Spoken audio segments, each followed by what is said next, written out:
আমি চিফ হুইপকে অনুরোধ করব যে এখানে তালিকায় আছে অথচ ডাকলে পাওয়া যায় না, আপনারা একটু যিনি বক্তব্য দিবেন তিনি দাঁড়িয়ে বলেন যে আমাকে তো জানানো হয় নাই, সুতরাং তিনি যাতে প্রস্তুত থাকেন সেই জন্য তাকে একটু আর্লি ওয়ার্নিং দিবেন। আর যারা বক্তা তাদের উদ্দেশ্যে আমি বিনীতভাবে নিবেদন করতে চাই যে সময় আপনাদেরকে দেওয়া হবে ওই সময় আপনারা অনুগ্রহ করে শেষ করবেন, ঘড়িটার দিকে তাকিয়ে একটু বক্তব্য রাখবেন। নতুন সদস্য যারা তাদের উদ্দেশ্যে বলতে চাই যখন 1 মিনিট বাকি থাকবে তখন থেকেই প্রয়োজন হলে সাম আপ করবেন বা এলাকার কথা বক্তব্য রাখা শুরু করবেন।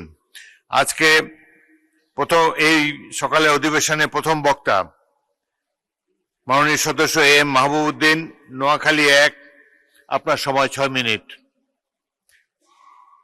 মাননীয় চিফ হুইপ কিছু বলবেন?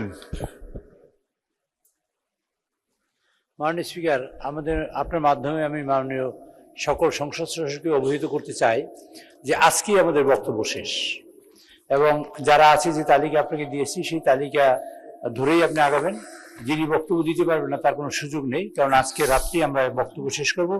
আগামীকালকে সকালে মাননীয় বিরোধী দলীয় নেতা, মাননীয় সংসদ নেতা এবং মাননীয় অর্থমন্ত্রী তারা 3 জন বক্তব্য রাখবেন সকল সেশনে। সেকেন্ড সেশনে আমরা কাট মোশন এবং ওই ছাঁটাই প্রস্তাব নিয়ে আলোচনা শুরু করবো, অ্যাপ্রোপ্রিয়েশন শুরু করবো সেকেন্ড সেশনে। তো আমি সকলের উদ্দেশ্যেই বলছি, সকলে জানার জন্য। তো সেখানে ফাইন্যান্স বিল আগামীকালকে পাশ হবে, আর পরশু দিন 30 তারিখ অ্যাপ্রোপ্রিয়েশন বিল আমরা মাগরিবের আগে পাশ করব, কারণ এটার বাধ্যবাধকতা আছে, আমাদের সেই সময় পাশ করতে হবে। তারপর রাষ্ট্রপতি স্বাক্ষর করবেন, 12টার আগে প্রজ্ঞাপন হতে হবে, রাত 12টার আগে। কাজে সেই সংক্রান্ত বিষয়ে সকলের দৃষ্টি রাখবেন, এবং সময় বাড়াবার কোনো সুযোগই নেই অ্যাকচুয়ালি আজকে, এবং সবাই আজকে বক্তব্য শেষ করবেন। এই জন্য বক্তব্যের সময় মাননীয় সদস্যদের আমি অনুরোধ করছি, বক্তব্যের সময় আমাদের কমানো ছাড়া কোনো রাস্তা আমাদের নেই, সুতরাং নির্দিষ্ট সময়ের মধ্যে বক্তব্য সবাই শেষ করবেন সেই প্রত্যাশা করি। আসসালামু আলাইকুম।